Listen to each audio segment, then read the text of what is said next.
ಇನ್ನ ಮನೆಯಿಂದ ಹೊರಗೆ ಬರ್ಬೇಕಾದ್ರೆ ಹಾ ಎಲ್ರು ಅಷ್ಟು ಮಾತಾಡ್ಸ್ತಿರ್ತಾರೆ. ಒಂದ್ 5 ನಿಮಿಷ ಟೈಮ್ ಇರುತ್ತೆ. ಅಷ್ಟು ದಿನ ಒಟ್ಟಿಗೆ ಇರ್ತೀರಿ.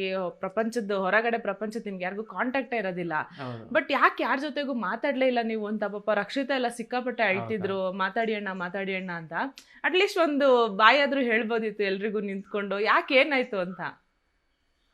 ಅದೇನು ಹೇಳುತ್ತಲ್ಲ ಮೇಡಮ್, ಯಾಕೆಂದ್ರೆ ನನಗೆ ಯಾರನ್ನೂ ಅಲ್ಲ, ಓಕೆ, ಮಾತಾಡ್ಸ್ಲಿಲ್ಲ ನೀವು ಅಲ್ಲಿ. ಕಾರಣ ಹೇಳಕ್ಕೆ ಓಕೆ, ಅಂದ್ರೆ ನಿಮಗೆ ಈ ಹೌದೌದು. ವಿಷಯ ಇಷ್ಟ ಇಲ್ಲ, ಓಕೆ. ಬಟ್ ಆದ್ರೆ ಹೊರಗೆ ಬರ್ಬೇಕಾದ್ರೆ ಅಟ್ಲೀಸ್ಟ್ ಮನೆಯವ್ರನ್ನೆಲ್ಲ ಚೆನ್ನಾಗಿ ಮಾತಾಡ್ಸ್ಬಿಟ್ಟು ಬರ್ಬೋದಿತ್ತು ಅಂತ. ಅಷ್ಟೊಂದು ಬೇಜಾರಾಗ್ಬಿಟ್ಟಿದ್ದ? ಹೌದೌದು, ನನಗೆ ತುಂಬಾನೇ ಬೇಜಾರಾಗಿತ್ತು. ಹ್ಮ್ ಹ್ಮ್ ಹ್ಮ್ ತುಂಬಾ ಅಂದ್ರೆ ತುಂಬಾನೇ ನನಗೆ ಬೇಜಾರಾಗಿತ್ತು.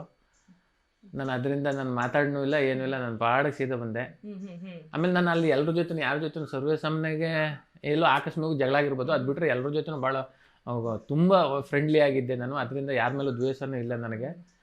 ಬಟ್ ಆದರೂ ನಾನು ಮಾತಾಡ್ನಿಲ್ಲ ಯಾರ ಜೊತೆನೂ. ಅದ್ರಲ್ಲೂ ರಕ್ಷಿತ್ ಅವ್ರು ತುಂಬಾ ಅಳ್ತಾ ಇದ್ರು. ಹೌದೌದು ಅಂದ್ರೆ ಅವ್ರು ಹೌದು ನಿಮ್ ಜೊತೆ ಕುತ್ಕೊಂಡು ತುಂಬಾ ಮಾತಾಡ್ತಾ ಇದ್ರು. ಆಮೇಲೆ ನೀವು ಕೇಳ್ತೀರಿ ಮನೆಯಲ್ಲಿ ನೀನ್ ಯಾಕೆ ತುಂಬಾ ಜನದ ಜೊತೆ ಮಾತಾಡ್ತಾ ಇಲ್ಲ ಅಂತ.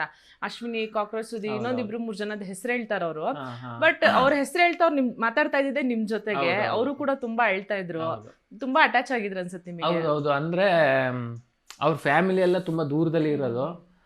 ಅದರಿಂದ ಇಲ್ಲಿಗೆ ಬಂದಾಗ ಅಂದರೆ ಅವ್ರ ಜೊತೆ ಏನೋ ಸಣ್ಣ ಪುಟ್ಟ ಜಗಳ ಆದಾಗ ಜಾಸ್ತಿ ಮಾತಾಡ್ತಿರ್ಲಿಲ್ಲ. ನನ್ನ ಜೊತೆ ಜಾಸ್ತಿ ಅಂದರೆ ನನ್ನ ತೊಡೆ ಮೇಲೆ ಮಲ್ಕೊಳ್ಳೋದು, ನನ್ನ ಜೊತೆ ಯಾವಾಗಲೂ ಇರೋದ್ರಿಂದ ರಕ್ಷಿತಾ ಅಂದರೆ ಒಂದು ತುಂಬ ತಂಗಿಗಿಂತಲೂ ಒಂದು ಹೆಚ್ಚಿನ ಭಾವ ರಕ್ಷಿತನ ಜೊತೆ. ಒಂಥರ ಮಗಳ ತರ.